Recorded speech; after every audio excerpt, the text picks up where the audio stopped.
Hacia los años 80, el panorama de relaciones internacionales se transformó con el declive de la economía mundial y se incrementaron las tensiones entre los Estados Unidos y la Unión Soviética. Sin embargo, el enfrentamiento entre las dos potencias llegaría a su fin gracias a la crisis del comunismo. Ya los cambios generados en la economía capitalista que conllevaron la implantación del neoliberalismo, la ofensiva conservadora Reagan y Thatcher desde los años 30, el capitalismo había sido transformado para evitar una nueva crisis mundial. Los estados controlaron los intercambios dentro del mercado y generaron un sistema de bienestar para todos los sectores de la sociedad. Durante los años 70 emergieron gobiernos de corte conservadora que tuvieron como principal objetivo disminuir la inflación de sus economías y desmontar un estado de bienestar por medio de la implementación de políticas de corte neoliberal. Margaret Thatcher fue nombrada primera ministra en Gran Bretaña en 1979 y el político republicano Ronald Reagan llegó a la presidencia de Estados Unidos en 1980. La apertura china en 1979, luego de la muerte de Mao Zedong, el político de potencia Deng Xiaoping asumió el liderazgo de la República China. En su mandato impulsó la liberación de la economía y convirtió al país en un centro capitalista con grandes tasas de crecimiento económico anual. Su política de las 4 modernizaciones abrió la producción nacional hacia el comercio exterior, desmontó los controles estatales sobre la agricultura y la industria, adoptó medidas de desarrollo capitalista e incentivó la investigación científica y la creación de las nuevas tecnologías.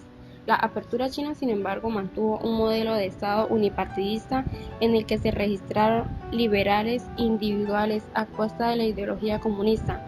En abril de 1989 murió Xiaoban, uno de los líderes políticos marginados recientemente del partido.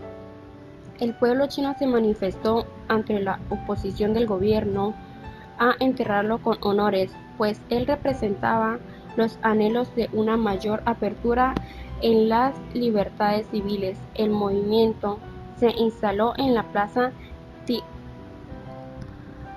Tiananmen y el gobierno envió tanques y tropas para disolver las movilizaciones. Según las cifras, más de 2.600 personas, incluyendo intelectuales, viejos activistas, comunistas.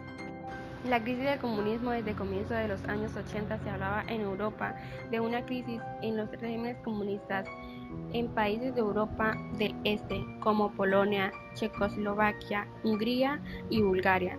Se organizaron movimientos políticos a favor de la reivindicación de la transición hacia los sistemas democráticos. En Polonia, el sindicato Solidaridad, liderado por Lech Wałęsa y apoyado por el Papa Juan Pablo II, había impulsado huelgas desde 1980. En Checoslovaquia se escucharon ecos de la primavera de Praga de 1968, cuando se organizó un movimiento contra el régimen totalitario y burocrático que fue derrocado por la invasión soviética en agosto de ese año.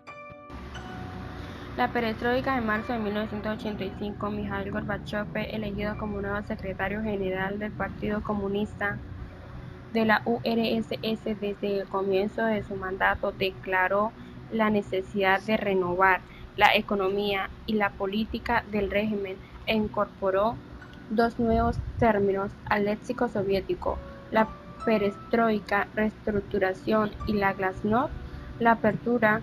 En 1987, Gorbachev propuso en Praga su plan de crear la Casa Común Europea, un proyecto de desarme nuclear que permitiría establecer un diálogo con el bloque capitalista. La política de Gorbachev buscaba establecer un diálogo directo con los Estados Unidos que permitió la superación de la lógica bipolar de la Guerra Fría. El 4 de julio de 1990, después de varias décadas de enfrentamiento, Gorbachev declaró el final de la Guerra Fría en su visita a la Universidad de Stanford, debido a la progresiva política generada por la glasnost. Produjeron varios debates al interior del sistema político sobre la pertinencia de las medidas. Ambas políticas se aplicaron desde 1985 con la llegada de Gorbachov hasta el 25 de diciembre de 1991, cuando el mandatario renunció a su cargo debido a la proclamación de independencia en varias repúblicas de Europa del Este. Su sucesor, Boris Yeltsin, dio paso a la llegada del capitalismo a su país. Gracias.